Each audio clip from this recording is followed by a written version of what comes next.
So I just finished up here in the bedroom. I put up a ceramic 60. I had to just prep all the glass, make sure it's all clean. I'm double checking, make sure all the edges are down, because that's usually where problems lie in the corners. If they don't sit down well, then customers usually aren't too happy. So just make sure everything looks good. It was a pretty simple installation. It was in the shade for now.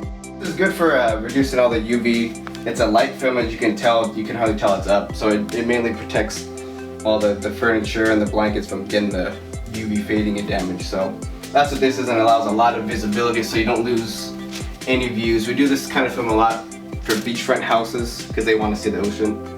So they just try to get the UV, not so much heat.